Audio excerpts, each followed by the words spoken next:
Hey guys, Kevin here with a knife video for you. Today I have a blade that is one of my favorite fixed blades. This is the Esee 6. And I've got to tell you, when it comes to, good quality fixed blade, survival slash bushcraft slash utility knife, you're hard pressed to come up with one that beats this knife. It is just a great all-around, versatile, useful blade, all right? And for that reason, this is one that I find myself using an awful lot. Even when there are probably blades that are maybe a little bit more suited to what I'm doing, I'll still take this one, okay? So, let me go ahead and start talking a little bit about why that is. And also, I should point out, by way of introduction, Esee, they have a fantastic warranty. Their knives are designed by guys who actually do this stuff, Randall Adventure Training. They're in the bush using this stuff, and so they have a really good sense for what works and what doesn't, okay? And so they often come up with designs that are very well done, and I don't think, I think that can be appropriately applied to this knife. Now, the other thing that I should say about it is the heat treat is excellent, the coating stands up really well, just a lot of things that are done right with that Esee does. Okay, now this is not a video just about Esee knives, so I'm going to move off of that. Maybe later I'll make a video just about Esee and why I like them. But let's get into the Esee 6 specifically. A knife of this size and this weight I find really handy, just because even though it doesn't necessarily excel at a lot of things, it sure can do a lot of things, okay? So you'd say, well, maybe it's not heavy enough for chopping, and you'd probably be right, okay? It could be a little heavier if you were gonna do a lot of chopping with it, but you can do some chopping, and if you get into a task where you need something a little more substantial, I'll lay this, put the blade down onto that log or whatever you're cutting and just baton into it and take a big wedge out and just work away at it that way, okay? So it's still, even though it's not the best chopper, there's often a way to get around that. What I do like, though, is that it's a very versatile knife. There's almost nothing that you would need it to do that it can't do, all right? So, one last thing by way of introduction. When I carry this is the way I would carry this. I would keep this on my belt. I would have a smaller folder, maybe, the Cold Steel Fin Wolf, or maybe, something, maybe a Spyderco, something slicey, something a little small. And then I'd also have, my hatchet or my tactical tomahawk. All right, so that's a nice 3-blade system. And this would fit well, I think, in that kind of a role, even though if you didn't have the hatchet and you didn't have the smaller knife, this could do most of what they're going to do also for you. So it's a really nice, well-rounded blade that way.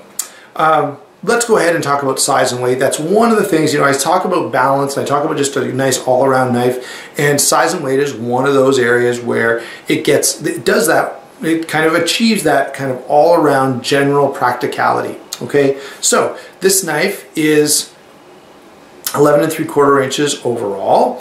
It's got a 6.5 inch blade, and that's the whole blade, but you see the finger choil here. So 6.5 inches overall, and then 5 3/4 inch cutting edge. So you see how, because of that choil, which I really like, you do lose a little bit of cutting edge, but that's okay. The weight on this is basically 11.5 ounces, and then when you add the sheath, you've got another 4.5 ounces, so you end up with basically 16 ounces overall. So 1 pound, right? Not too big, not too small, kind of just in that nice happy medium, that really sweet spot there.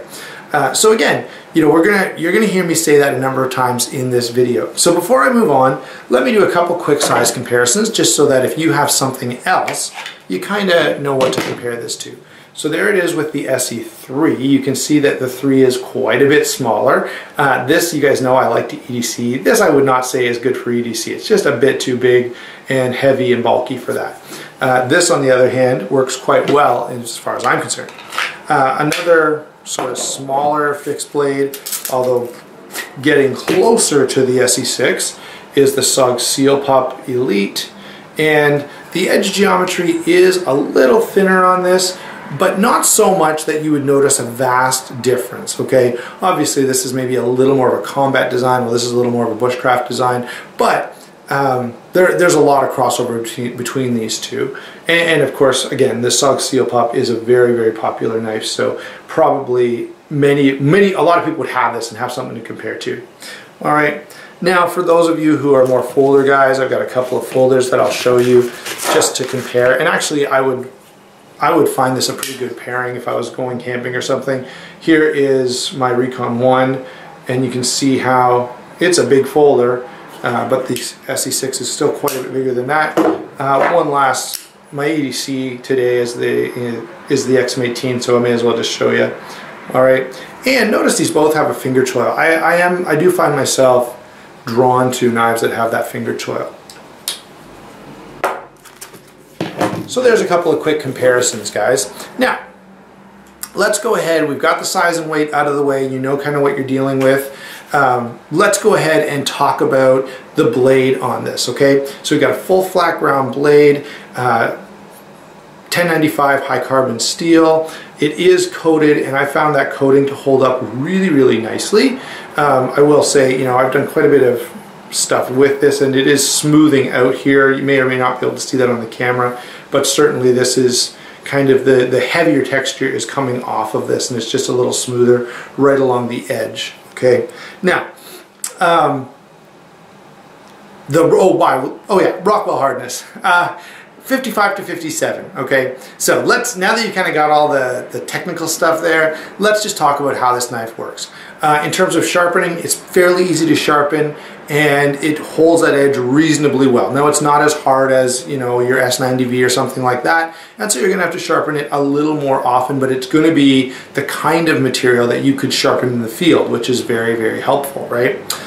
So that's, again, and you'll see with, I'm going to say this a lot of versatility and a really good balance here. So the hardness on this and the kind of steel that's used really strikes a good balance between edge holding and sharpenability. Okay, so excuse me, that does really well. The full flat grind makes this quite versatile. It's thin enough behind the edge that you can do lots of different slicing tasks, and it'll do just fine while still being thick enough and tough enough and strong enough for all the batoning and all the, you know, prying into a piece of wood and all that kind of stuff. It's going to do all that really, really well, okay? So you don't have to worry about having a knife that's too thin, but it's also not too thick. And in some ways, I'd rather have the too thin, because then I can at least cut stuff. Too thick, you end up with essentially a hatchet, and that's all it's good for. That's sort of the blade. Really, again, full flat grind, drop point blade, very versatile. That's the kind of the key word with this knife. It can chop a little bit, it can baton, it can whittle, you know, it can cut up your fruit, it can, you know, cut rope or canvas tarp it or whatever else you need to do to set up camp. It's just a really nice, very versatile blade shape, okay? If there is a limitation, well, I guess the two limitations on this, okay? Number one, it's not a super heavy blade. So that means if you go to chop something with this, you just don't have a lot, there's not a lot of mass here. Now you can choke down and get a little more wrist action, and that does make it more effective. The other thing is with that 5 3/4 inch cutting edge, that basically limits you to about 4.5 inches of, you know, of a piece of wood that you're going to be able to baton through, because you need enough kind of on both sides to work with, okay? So if you're planning on, I don't know, splitting something bigger than that, maybe bring an axe, or you're gonna have to go up to the Hunglas or BK9, or who knows, there's a bunch of big choppers out there. So that's the specs on the blade, as well as sort of the usefulness, the role of this blade, and it's a very versatile role. The other thing this could be for is if you are, you know, deployed overseas, this would be a great soldier knife. It's very tough, very reliable, and certainly you've got all the size you could want for sort of a combat knife, and enough belly, as well as you know, you got a balance between belly and tip, so it's going to do all those kind of combat-y stuff. It's going to do all that quite well. All right. Now, so that's the blade. What about the handle, and what about the ergonomics? Well, this handle is linen micarta. It's nice green, which you're pretty used to seeing this configuration, I'm sure. Very comfortable. It's a pretty big handle, but when you get it in hand, you get a lot of grip, you get really good retention, you get a lot of comfort, all of which are really important, especially if you're doing a lot of cutting. Something that's maybe smaller or harder to hang on to is going to fatigue your hand a lot faster, where the size on this and the contour on this makes it something you can really hold on to and do a lot of cutting for quite a long time. In addition, you got this choil, and I do like knives with the choil, especially larger knives, because it gives you the option to really choke up and do some finer stuff. Like, notice the balance on this as I move it back and forth versus moving up here and do the same thing. It's a very noticeable difference, and it's much more controllable up here at the higher position, okay? Still very comfortable, still very capable. Now, pretty much any grip, because this handle is just basically simple, any grip is going to work. It does give you lots of real estate, and the tang does extend beyond those scales, so that if you want to break something, maybe you're breaking a car window, maybe you're going to crack open some nuts or break some rock, break some shale rock up for some reason, you can do all of that. I will say this, guys, if you're in the bush and you're going to pound on something, probably safer to consider using a rock, because if you're doing this, okay, and you miss your target, you're going to take the skin off your knuckles on one side or the other. Where if you've got a big flat rock and you just pound on something, you're pretty safe, okay? So it does have that extended tang, which is really nice to see in a blade. It also gives you, if you were thinking of this as a combat knife, it does give you a blunt force instrument as well. Sorry about that, guys. You can probably hear in my voice I've got a bit of a cold. Now, what about the sheath? The sheath functions. Do I wish it was Kydex? Yeah, a little bit, but it's not the end of the world. And I'm not complaining, okay? Because I'm not, every time I go and use this, I'm not like, oh man, this sheath has this, that, or the other problem. No, it actually performs really well. The retention is very good. So if you wanted to carry this, on a chest rig, or you're going to carry it on your pack, you would not have any worries about retention. The clip is good. The only drawback to this is I wish you could turn it the other way, because this knife is still short enough that you could carry it kind of horizontally on your back and extract it this way, right? Not really necessary for me, and it's not like I'm carrying it around wishing I could do that, but I always like to see the option, right? Anyway, there's tons of aftermarket sheaths for this, by the way, in case you say, yeah, I just can't, it has to be Kydex. There's tons of aftermarket, or you could get the stuff and make your own Kydex sheath. In terms of rattle, there's a very little bit. I don't know if you'll be able to hear it or not, but it does, if you really shake it hard, you can get it to rattle a bit. Now, having said that, if I just do this, it's not rattling, okay? When you're just walking with this knife on your belt, it's not making any noise at all. Which is, by the way, that's the main thing I'm looking for. A knife that makes noise as I'm walking, that's annoying. This doesn't do that, and so because of that, I'm like, yeah, fine, it moves a little bit, no big deal. Let's see, anything else about the sheath that I want to point out?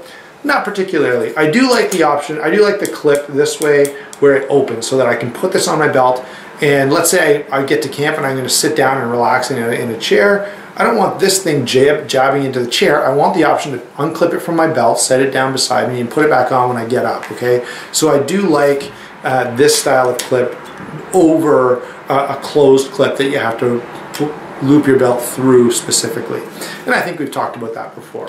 So, overall impression, guys, this is a really nice sort of balanced knife. No, it's not as big as some of the big choppers out there. It's not as small as like the 4-inch, bushcrafting knives, the 4 to 5-inch bushcrafting knives that a lot of guys really like. It's sort of a balance in between those two. It slices really well. It batons pretty well. Chopping is only mediocre. It can chop, and I have done a lot of chopping with it. It's just not really ideal for that. Something like a BK9 or a Hunglis or one of those would be more suited to this, to the chopping. But this can get you by in a fix, all right?